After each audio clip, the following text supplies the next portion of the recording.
patuloy ngang lumalaki ang pamilya ng Jesus the Anointed One Church. Taon-taon sa biyaya ng Panginoon, maraming mga bagong manggagawa ang hinihirang ng Diyos para sa kanyang ubasanin. Ngayong araw na ito, saksihan natin ng mga bagong reberendo ng ating iglesia na pangungunahan ni Reverend Isagani Grospe, member ng Executive Servant Elder ng ating iglesia, at Senior Pastor ng Jesus United One Church, Korea. Kasama rin ni Dr. Jing Abad, member ng Executive Servant Elder ng ating iglesia, at ni Bishop Arthur V. Gonzalez.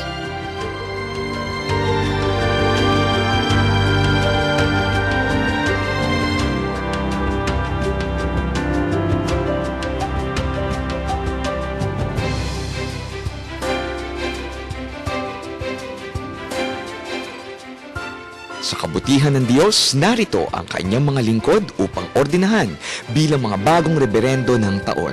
Ang lingkod ng Diyos na sa loob ng 11 taon na paninilbihan sa ubasan ng Panginoon ay nakakita ng katapatan ng Diyos at nanatili sa kanyang pag-ibig. Ang masaganang pag-ibig na ito ng Diyos ang siyang nagpatibay ng kanyang matapat na paglilingkod bilang isang butihing full-time pastor mula sa JA1 Lucban, Quezon. Palakpakan natin ang Panginoon sa buhay ni Pastor May A. Babilla.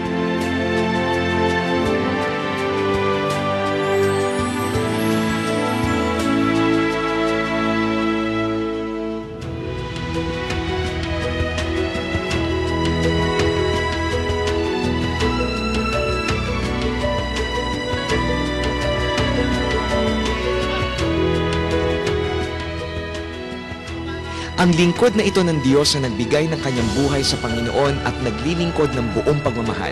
Siya ay babaeng biniyayaan ng mapagkalingang puso para sa mga tupang ipinagkatiwala sa kanya ng ating Panginoon. Pastor at 11 taon na gumagawa sa Iglesia ng Diyos. Papuri ay sa Panginoon lamang sa buhay ni Pastor Alicia A. Carnero ng JA1 Bawan.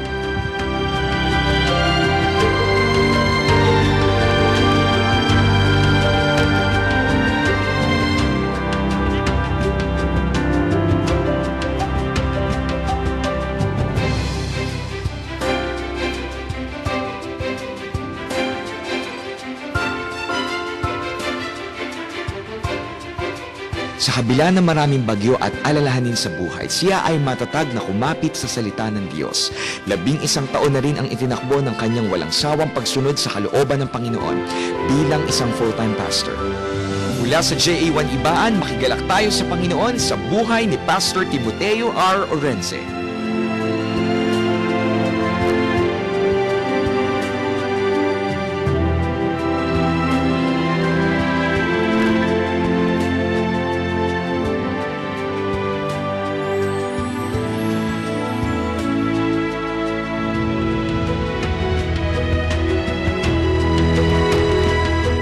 Balikan muli natin ang Quezon sapagkat minsan pa mula dito ay may lingkod ng Diyos na hanggang ngayon ay patuloy na nagpapagal upang makaakay ng kaluluwa sa paanan ng Panginoon. 11 taong walang humpay na naglilingkod sa tapat na Diyos na sa Kanya ay tumawag. Sa buhay ni Pastor Jerry T. Valencia ng J1 Tayabas, Quezon, bigyan natin ng malakas sa palakpak ang Panginoon sa Kanyang kabutihan.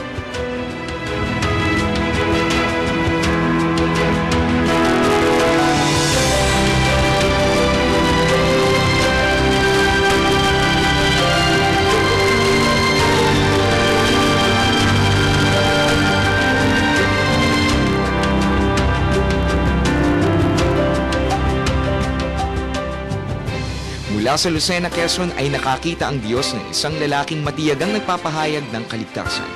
Bilang isang full-time pastor ay 11 taon na rin siyang buong sipag na nag-aani ng mga kaluluwa sa bukirin ng ating Panginoon. Pasalamatan natin ang Diyos sa kanyang mabiyayang pagsama sa buhay ni Pastor Edgardo A. Sandoval ng JA1 Lucena.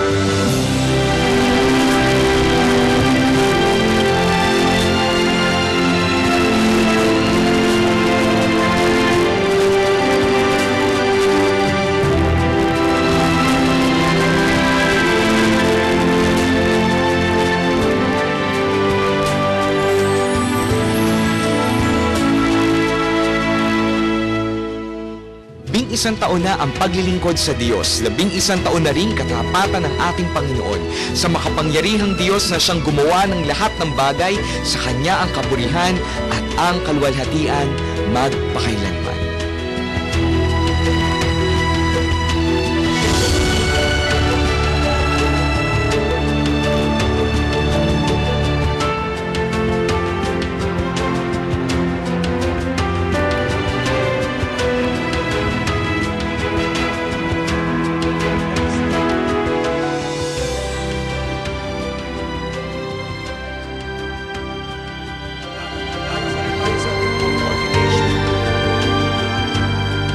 Ang mga pastors na i-ordain ngayon ay mga taong matapos silang subukin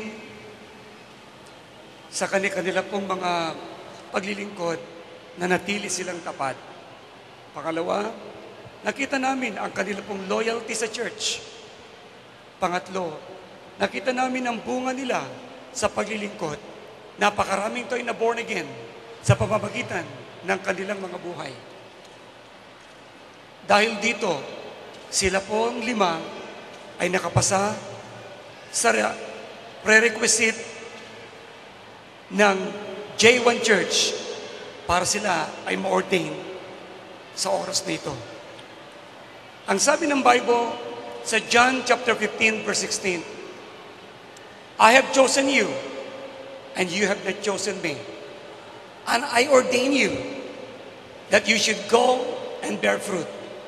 And if your fruit will remain, whatever you ask the Father in my name, I will do it. Now, we'll begin the ordination.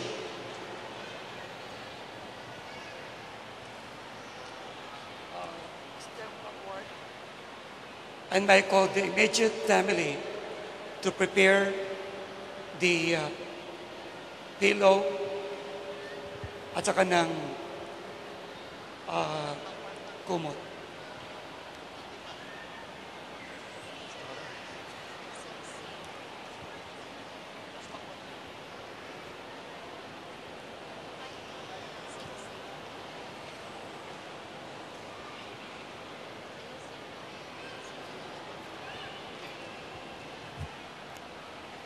Praise the Lord.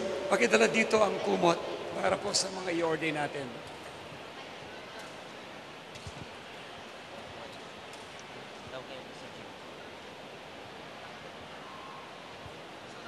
Akala ko hindi magdadala. Iwanan doon sa... Immediate family kayo maglagay ng kumot.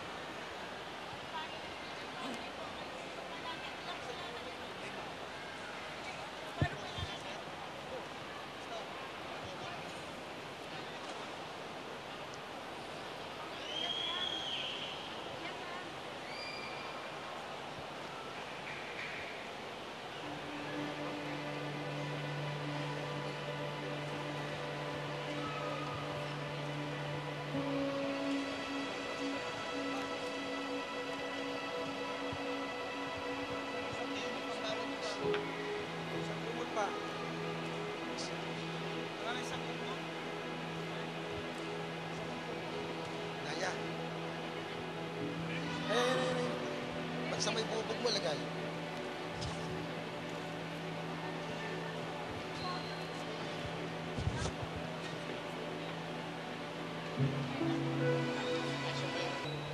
Ay isa pong pagtatalaga sa kanila para kay Lord.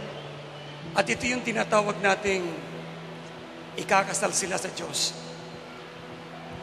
Na hindi na sila pwedeng umurong ni tumalikod sa kanilang paglilingkod sa ating Panginoon. And now, we will listen to their commitment and prayer before na sila ay ating pong i-ordain.